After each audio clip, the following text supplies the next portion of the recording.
In a little bit, you're going to hear me say, "Hi, welcome to my comic room." In fact, almost just like what I just did now. So, as I show this next video off, it is about CBCS and, well, what recent news just was released today about them closing. I'm going to do the best I can to edit this video to a working standard. And during the video, I decided that all the pictures I have of the CBCS comic books I either had, have, or, well, got transferred already over to CGC. I'm going to show at the bottom. So enjoy, hopefully, what I say. Hopefully you enjoy the video. Hopefully you hit the like button. Hopefully you decide to subscribe. Most importantly, I would love to know comments.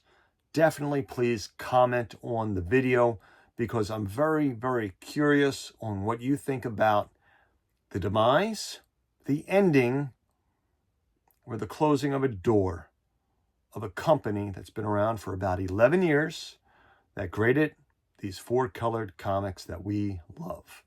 Whether you love them or hate them, CBCS, the curtain has closed. Enjoy the video. Hi, welcome to my comic room. And I did my video for the day, but here I am with another one. The reason for this one, well, CBCS is closing. April 17th will be their last day. Now, CBCS has been around for a while, for about 11 years now. And I actually still have some books from them, like this one right here, graded a 9.8 for the free comic book day. I will take pictures and I will show them off, probably here, maybe there, maybe right here on my face.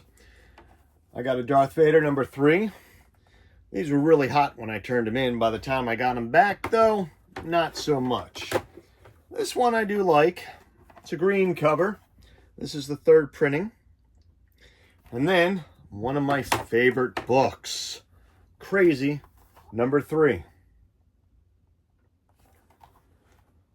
So what is it about CBCS closing that affects me the most? Because I did stop collecting graded books by CBCS, well, quite a while ago. And CBCS gave me the chance to, well, experience the hobby in a whole new light. They opened in 2014, and one of the people that were on board for the beginning was Steve Borak. Steve Borak was also the person that helped begin CGC. In fact, he wound up being the head grader for there for a while, if I'm not mistaken, also the president, which he winded up also following suit at CBCS. Over the years, I have seen people be CGC and people be CBCS. There was no in between. They were just one or the other. And if you liked CGC, CBCS sucked. And if you liked CBCS, well, CGC sucked too. And that is for the overbearing fans or the fanboys. And I've been in a situation where when I mentioned CBCS in a positive light, I was ripped into. Well, to me, that's not fair. I don't mind getting ripped into. It's just that you cannot, in my opinion, be so against a second company that was actually started by these same people.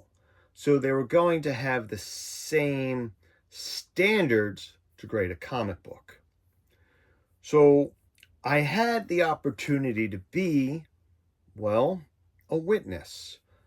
I did, for a few years, witness for CBCS. I was an independent contractor. I did not actually work for the company. I was just hired by them to work at local shows, and some shows not so local. And it was fun. It was different. I enjoyed meeting other fans of these comic books that they wanted signed. I watched their signatures on their books by numerous different artists and creators and writers, and it was fun. It was enjoyable. It got me away from my regular job. I remember meeting Jim Steranko and just having a great time. The people that I were with were kind of impatient at first. I'm like, just trust me. Be patient with this, and it'll be one of the best experiences of your life. We got through the line, and true to my word, it was one of the best experiences of their life. Well, comic book related anyway. I'm sure they have a lot more better experiences than that. I was able to go to different conventions that maybe I would not be able to have that opportunity to go to. I mean, I went to Heroes Con quite a few times. Heroes Con, to me, that's one of the best conventions out there. I do want to go again, and I will go again. As I'm waiting tables, which I do for a living, I'm starting to get messages, and I'm finding out that CBCS is closed or is closing. And I just was kind of like wondering, who are they telling? Are they telling the public, or are they just telling people that actually submit to CBCS as a company? For a while, I was with something known as the Grading Room, or TGR. It was supposed to be a podcast, and unfortunately at that time, I wasn't good at editing. I'm still not, but at least I'm more comfortable in a way getting in front of the camera. And my partner, who I consider to be my little bro, was so much better than I, and I really felt that I was doing it a huge disservice. So in a way, TGR Comics, or the Grading Room, was the parent of my comic room. And he helped me become a witness for CBCS. We did travel around. We did get witnesses for others, including Emerald City Comic Con, Heroes Con, Baltimore Comic Con, New York Comic Con. And it was a fun experience. It was a different experience that was made possible by CGC's newest upstart, CBCS. They were competitors. And I dare say if it wasn't for CBCS, CGC would not be where they are today. In the beginning, I really feel that CBCS was causing such a stir, it was taking customers away from CGC. It was. I saw it, but then CGC stepped up. It did take them a while, and they only stepped up after they felt that CBCS was a threat, that they could possibly take away some of the marketing share. And PGX was never a threat, at least to my knowledge. I was never not around when PGX first started. I went straight to CGC. When CBCS came out, I figured I'd give them a try. And right now, by my database, I do have 109 graded CBCS slabs. A few years ago, I made a decision, and that decision was to either sell off the slabs that I have and or transfer those slabs to CGC. Now, I know the grades not necessarily will stay the same. One book that I did turn over was a 7.5, and it did retain the 7.5, so I'm happy about that. Other books, they dropped a little bit, but I was kind of okay with that, and I will continue to do the same. I do eventually plan on, well, originally I was going to decide to just have no graded slabs from CBCS. But now that they're gone, I think I might keep two. And both of them will be the same book. One of them is a New Mutants number 15. I do have a 9.8 copy graded by CBCS. And I also have a 0.5 graded by CBCS. Some of my original comics that are graded by CBCS, I believe I will turn over to CGC. Because for a long time, I've wanted my original copies graded by, well, a third-party grading company. And when CBCS was really just getting started, I thought it would be them. But eventually, I lost faith in the company. And it probably really started to happen after Beckett purchased them. Now, I don't want to say anything about Beckett. I don't know them. I don't know the people that work there.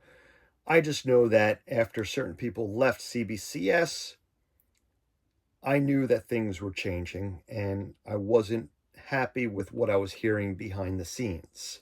And if I wasn't happy with that, how can I be happy with them grading my comic books? So CGC is the way I decided to go. Although I didn't send some of my books in as I was planning on doing, I just winded up purchasing books that were already graded by them. And now that it is 2026, I will be sending more in. By the end of the year, I want less than 100 CBCS graded books. And I'm not knocking CBCS, but eventually, after they were purchased by Beckett and PSA's parent company decided to buy them out, you kind of knew that something was going to happen. And it did. Now, I'm reading a lot of stuff on Facebook. I'm getting a lot of notifications. You see a lot of things on Instagram and other avenues of social media. I will sit back, I will read, and I will just go with the flow. I have nothing against CBCS. I have nothing against Beckett or even PSA, who is now in the grading market of comics. I do have 2 PGX books. One is also a crazy number 3. And I do have 1 PSA book. Now, I question what is next. Will the value of a CBCS book go up? Will it drop? Will items on Shortbox or eBay just simply disappear? Will Comic Link no longer add them to their, sales? Will eventually the value just be undercut? Or will it do the exact opposite? Will the lack of a company grading anymore increase the value, the novelty of having something that you cannot possibly ever get again? I mean, look at what happened with Stan Lee's signature. You were able to get him on anything and everything, and people would comment about that. And then, as life does, it ends. And now people want that signature. People are willing to pay a premium for a man who's no longer with us. So what happens with a company that is no longer with us? Thanks for watching. Collect what you love, and most importantly, be kind.